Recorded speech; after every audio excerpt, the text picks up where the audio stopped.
merci beaucoup pour l'invitation.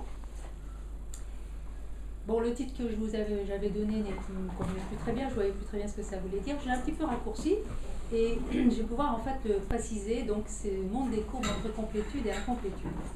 Alors, je suis historienne des mathématiques et comme vous l'avez vu, si vous avez lu le résumé, je vais vous parler de 4 moments historiques qui concernent donc cette question de complétude et incomplétude du monde des courbes.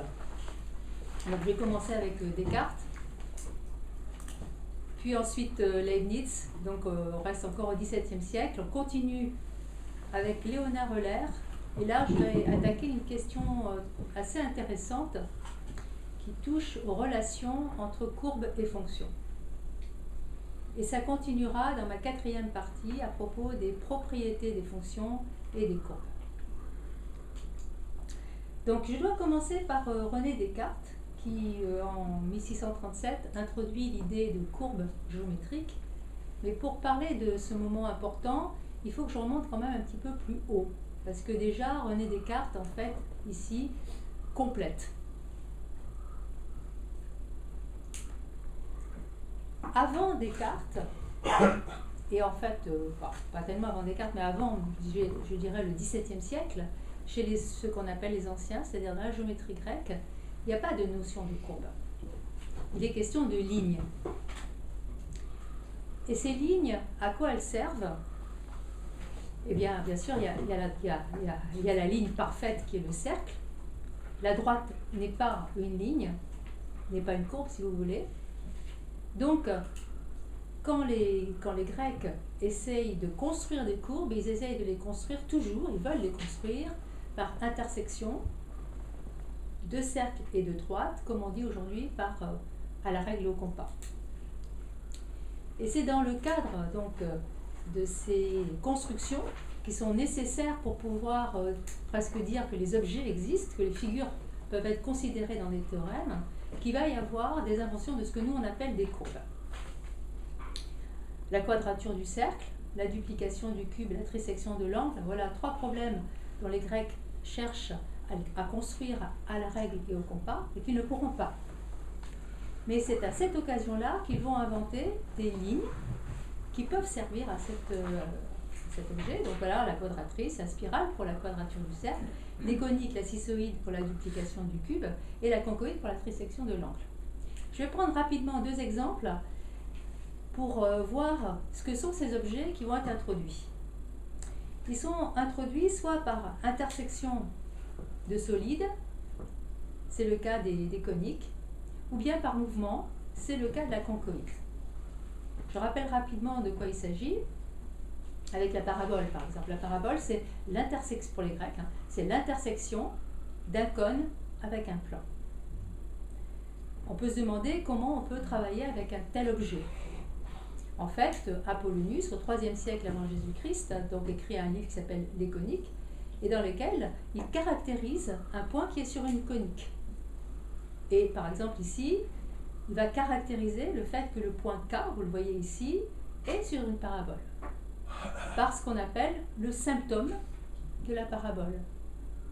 Le symptôme de la parabole, c'est en fait tout simplement une relation très simple qui dit que si un point K est sur une parabole, eh bien, le carré construit sur KL, vous voyez ici ce qu'on appelle nous, le segment KL, le carré qui sera construit sur KL sera égal en R au rectangle construit sur ce qu'on appelle le côté droit, qui caractérise en fait la parabole, et donc l'autre côté du rectangle étant ZL. Donc cette relation de carré de KL à même R que le rectangle de ZK, ZQ, ZL, c'est ce qui va caractériser très simplement un point qui est sur une parabole. Parce que le mot Q, c'est quoi? J'ai pas compris là. ZQ, c'est une longueur fixe. Ah, qui est fixée sur toute la parabole. Alors, Okay, je vais expliquer. C'est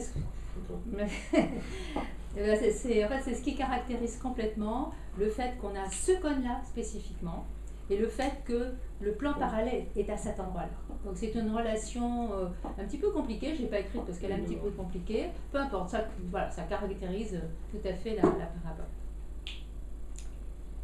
Bon, c'est de cette manière-là aussi qu'on va caractériser les autres.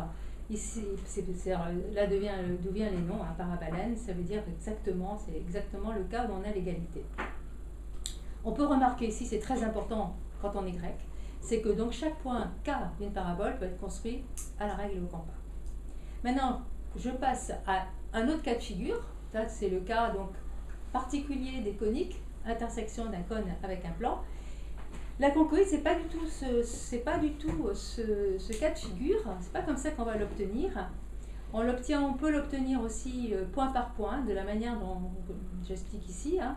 Si on se donne en rouge ici un point, une droite et un segment, eh bien si on considère donc des séquentes AP, si on porte à chaque fois MP égale BC, voilà, et si on fait ça donc pour un certain nombre de droites qui passent par A, on va obtenir tous ces points-là, et en joignant ces points, on obtient ce qu'on appelle la concoïde. Pour les Grecs, même ce genre de manière de définir une ligne n'est pas suffisant, par point comme ceci. C'est sans doute pour ça que Nicomède va proposer un instrument. Cet instrument-là permet de dessiner, enfin de décrire, il vaut mieux dire comme ça, permet de décrire une concoïde. Voilà. Donc vous voyez, à peu près, là c'était pour vous donner une petite idée du paysage, donc qui est celui des courbes dans l'Antiquité, enfin des lignes dans l'Antiquité, le problème global des constructions à la règle et au compas, et la situation telle qu'elle est au XVIIe siècle. Au XVIIe siècle, quand on lit les anciens, on les lit non pas comme nous on les lit, c'est-à-dire comme des textes anciens, historiques, mais comme étant des textes mathématiques. Précisément, voilà ce qu'écrit Pappus d'Alexandrie. Pappus d'Alexandrie, c'est le IVe siècle, il écrit la collection mathématique, et il dit la chose suivante, je vais le lire parce que c'est assez ancien, assez intéressant. Lorsque les anciens géomètres ont voulu partager un angle rectiligne donné en 3 angles égaux, donc c'est la trisection d'un angle, ils ont été embarrassés à cause de ceci. Nous avons dit qu'il y a 3 genres de problèmes et que nous les appelons plan, solide et graphique.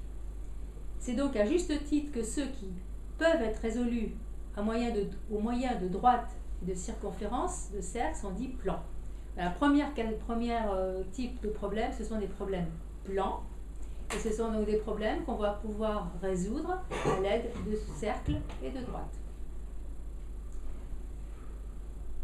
Et que les problèmes qu'on résout en assumant pour leur solution une des sections du cône ou plusieurs de ces sections sont appelées solides parce qu'il faut faire usage de figures solides pour leur construction, notamment de surface conique.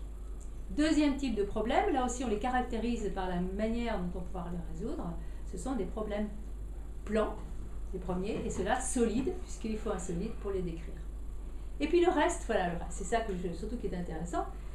Reste enfin le 3e genre de problème qu'on appelle gramique, parce qu'on emploie pour leur construction d'autres lignes que celles que nous venons de parler, lesquelles ont une génération plus variée, plus forcée, dérivant de surfaces moins régulières, de mouvements plus compliqués. Donc c'est une espèce de magma, le reste. Hein. Voilà, il y a une espèce de magma gramique. Gramme, ça veut dire qu'on peut obtenir par des points, par quelque chose qui est écrit. Voilà, il y a une espèce de magma. Et Descartes, on va le voir dans quelques instants, va en fait protester contre cette façon donc, de considérer donc, toutes ces lignes gramiques.